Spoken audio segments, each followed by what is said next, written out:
Your mentors in life are so important. Choose them wisely. That's a quote by Robert Kiyosaki. He's an entrepreneur. He wrote one of the best-selling personal finance books of all time, Rich Dad, Poor Dad. I read this book 3 years ago, just 3 summers ago, and it completely changed my life. Let me tell you how mentors have made an impact on my life.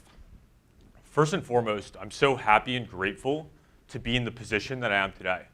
I just graduated the University of Delaware 3 weeks ago.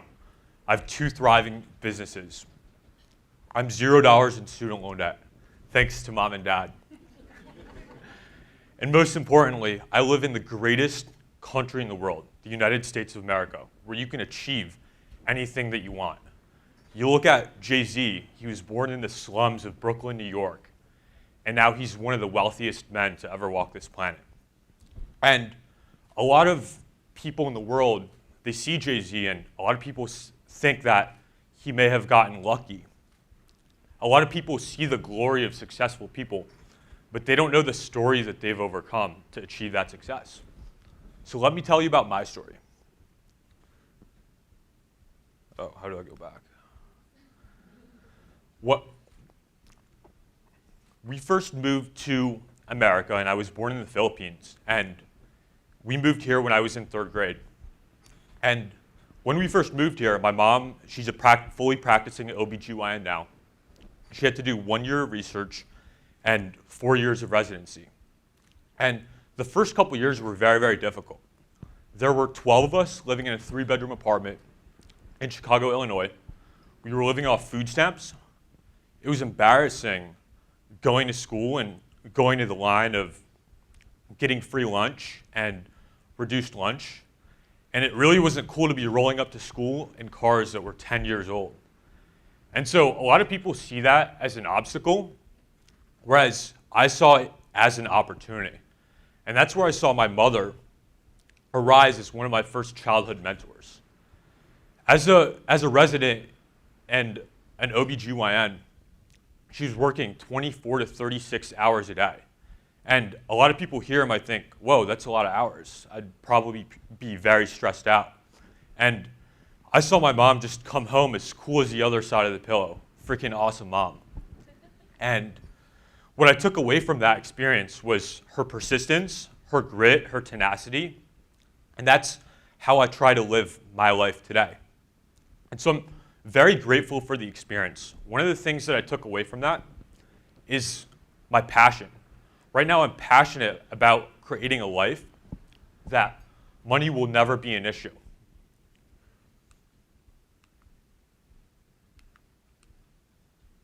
Oh.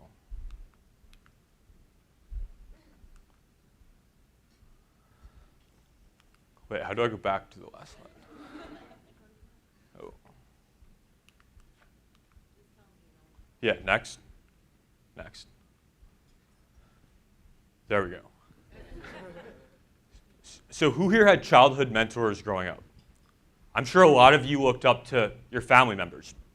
Moms, dad, grandmas, grandpas, aunts, uncles, cousins. You were almost bound to look up to them just because you spent so much time with them. And that's the same thing with me. I spent a lot of time with family, and I really valued their opinion. Whether you realize it or not, they're programming your mind consciously through the things that they say and do, or subconsciously without you even knowing about it. So me personally, I used to hear a lot of things growing up, sayings such as, we can't afford that. And that made me realize that almost as if I wasn't enough. And there were times when I'd hear from peers or other people that I'd surround myself with, money's the root of all evil. And it's funny because there's people who are very wealthy who donate lots of money to charities and make an impact. Has anyone ever heard money doesn't grow on trees? Well, it actually does because it's paper, right? And so me, as a kindergartner, I've always been an entrepreneur at heart. I was selling stickers to my classmates, Pokemon stickers, for a profit to my classmates in kindergarten. I'm sure every single person in this room had big dreams. You wanted to grow up. You wanted to be Miss America. You wanted to be the next Lionel Messi. You wanted to be the next Jordan Spieth. You wanted to be the next president, the next astronaut. And then what happens? As you go through elementary school, middle school, high school, life almost hits you in the face, and people tell you that those dreams aren't possible. One of the things that I was told growing up was to be realistic. And so in high school, one of my childhood mentors told me that I should go to college to be either a nurse or an accountant. A nurse because a doctor was almost too risky. I could go to college and possibly not get into residency or med school, or an accountant because it's just a safe and secure job, and even when the recession turns, I'll always be employed. And that wasn't really a good fit for me because I like people, I'm a big risk taker. But I went into that because it's the only thing that I ever knew. So I followed the advice of my mentor. I went to the University of Delaware. I got very, very good grades my freshman year. I landed an operations internship at one of the biggest investment banks in the world. And that's when I came to my realization. I was at that internship, and I was realizing that, okay, this is great pay. I went up from $11 an hour to $25 an hour. But a lot of the associates that were there, a lot of the managers, the vice presidents, the people that I was spending time with, this apparently was supposed to be a dream job, but the people who I was working with, they weren't living their dream. Everyone was so excited to get out of work on a Friday night that all the operations would be messed up and the protocol emails wouldn't be sent right. And so I realized everyone's telling me to go down this path of working my way up this company, but no one at this company was actually passionate about what they were doing. And at the same time, one of my best friend's dads hands me this book, Rich Dad, Poor Dad. I'm sure since all you guys are at this talk, you love to read. But most people don't like to read. And so I actually didn't want to read this book. One of the reasons why I picked up this book and read it, because my best friend's dad achieved massive success in his life. He built a very successful insurance company. Through middle school, we'd always be going out to his beach house. His parents had awesome cars, Jaguar, Mercedes, but most importantly, they made an impact in the community. They go to 2 missions trips a year. They give a lot back to their church. So I read the book, and these concepts that I've learned from this book completely changed my life. Number one, I decided to just now, from this point forward, only take advice from people who are number one in what it is that they were doing, whether it's spiritually, in relationships, financial advice. So from taking my best friend's dad's advice, I chose to seek out other mentors. And it would start from, at a talk like this, I would introduce myself to the most successful person in this room. I'd shake their hand. I'd go out and shoot that follow-up email. I'd go ask questions, as uncomfortable as it was after the person's talk. I would connect on social media. And after that, people who were successful, I'd offer to take them out to lunch, to dinner, to coffee, to go out and pick their brains. And I even went a step further. I went to hire a business coach for one of my businesses. I paid him $3,000 back when I had $3,200 to my name. That completely changed my life. I would drive 2-3 hours to Maryland, Hoboken, New Jersey, Connecticut, New York City to learn from mentors who have completely changed the course of my life. The next slide is going to teach you about the things that I've learned from these mentors. So my best friend's father, he's actually sitting right here. He was born into poverty in New York. He was charged for a wrong crime that he did not commit. He went to jail. And in spite of all that, he now owns a very successful insurance business here in Delaware. He has 6 different offices. One of the things that he taught me is, Francis, you always want to dream big. If you can put in the work and you really believe that you can achieve it, it'll absolutely happen. Another one of my mentors, Jeffrey Combs. He was a drug addict and alcoholic in his early 30s. And now he's been sober for 28 years. He has multiple businesses. He's a multi-millionaire. He now has 10 clients that earn over $1 million a year as entrepreneurs. One of the things that I learned from Jeff was to let go of other people's opinions, the ones that didn't serve me. Another one of my mentors, Alexis Romano, she was a high school guidance counselor for 17 years. She used to clean toilets outside of her job to make extra money. One of the things that I learned from her being a certified health coach is that health is wealth. Treat your body like a business, or soon you'll be out of business. And that led me to start eating all natural and organic food. I started to hit the gym 6:30 to 7:30 every single morning, Monday to Friday. Another mentor of mine, I'm playing golf with him later today, Peter Danby. He was my finance professor at the University of Delaware. I met him at 28. He owns 8 different companies. He graduated University of Delaware in just 2 years at 19 years old. And even now, I mean, his work ethic is just relentless. He'll work till 1 or 2 in the morning, he'll wake up at 6, and I try to model that. My real estate broker now, Antonio Atacan, he's born in the slums of Turkey. He came to the United States with nothing.